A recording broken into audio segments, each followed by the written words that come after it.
Okay, hello. This is lesson 2 for Algebra 2 Trig, and it's called Solving Square Root Equations. So here are the steps that we're going to do.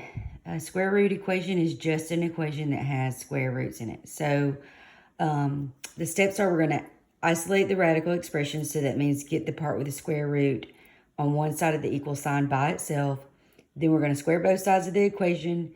Then we're just going to solve it like we normally solve equations, and then we're going to check our solutions. So let's look at some examples. So for our first example, it'd be the square root of x plus 4 equals 3. So the square root of x plus 4 equals 3. If we want to find the solution for that, the first step, we isolate our radical expression. So it is already isolated on this side of the equal sign. That is the only thing. So we don't have to do anything there. The second part is we're going to square both sides of the equation. So anything you do to one side of the equation, you have to do to the other. So that's why we're squaring both sides. And like when you square a square root, you know, that's the inverse of each other. So they just cancel out, and you're just left with what's under here. So x plus 4 equals 3 squared, which is 9. And then we're just going to solve the equation. So we're going to subtract 4 from both sides. So x is 5. So now that's the solution we got. And now we are going to have to check our solution. That is, that's step number 4. Do you have to check the solution? Yes, you have to check the solution, because sometimes they don't work. So you always have to check the solution. So how we do that is we're just going to plug that in for our variable in our original problem and make sure that our statement is correct. So our original problem is the square root of x plus 4 equals 5. So now we're going to plug equals 3, I'm sorry. Now we're going to plug in x equals 5 in for our x. So to be the square root of x, which is 5, plus 4, and does it equal 3? So now we're going to say the square root of 5 plus 4, which is 9, does it equal 3? The square root of 9 is 3, equals 3. It checks out, so that is your answer. That's our solution, okay? So let's look at another example.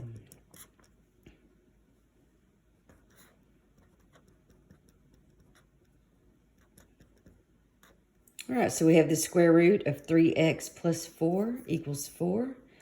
So let's go back up to our steps. So we're going to isolate the radical expression. It's already on this side of the equal sign by itself, so we're good there. Then we're going to square both sides of the equation.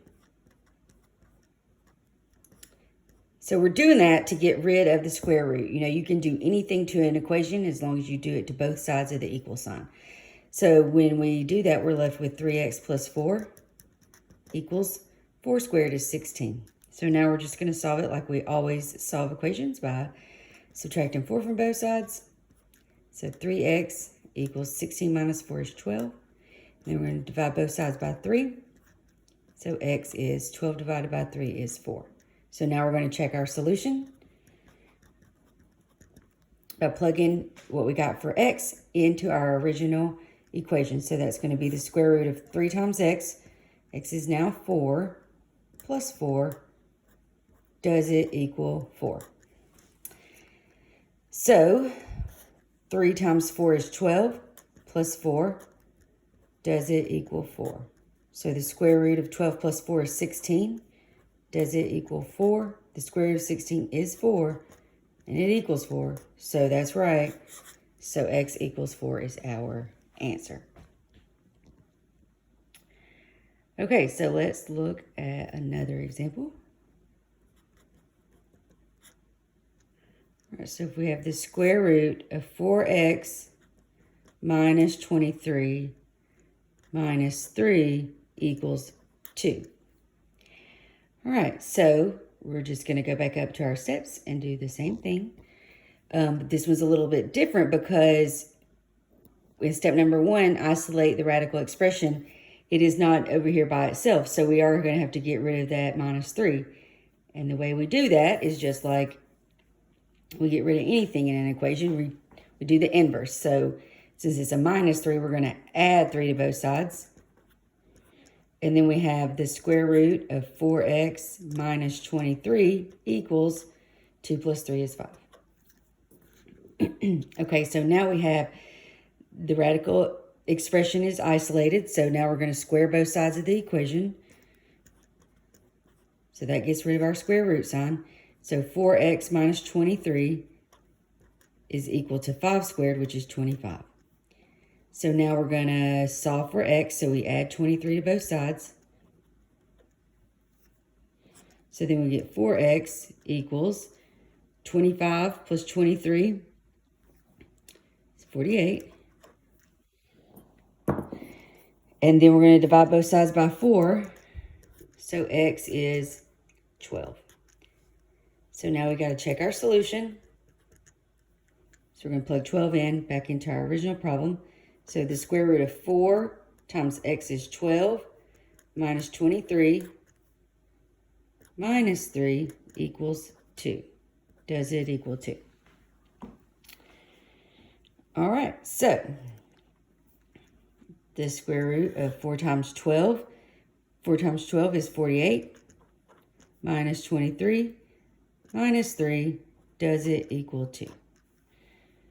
So 48 minus 23 is 25. So that'll be the square root of 25 minus 3. Does it equal 2? The square root of 25 is 5 minus 3. Does it equal 2? 5 minus 3 is 2.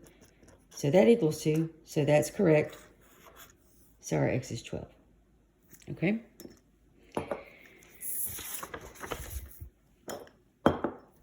And for our last example, the square root of 4x plus 1 minus 5 equals 0.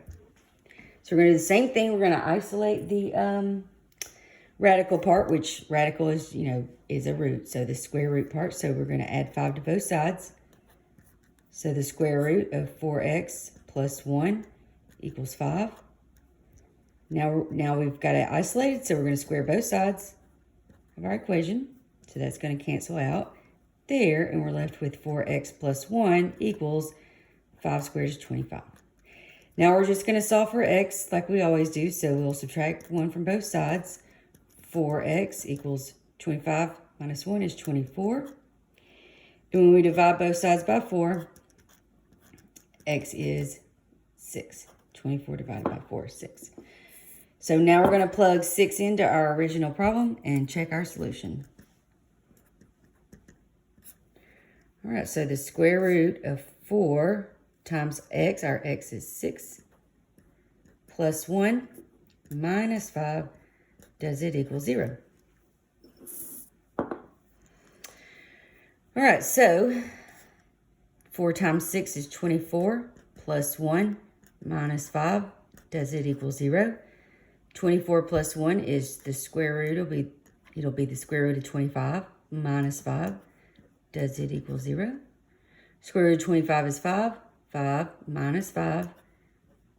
Does it equal 0? 5 minus 5 is 0, and it equals 0, so that's correct.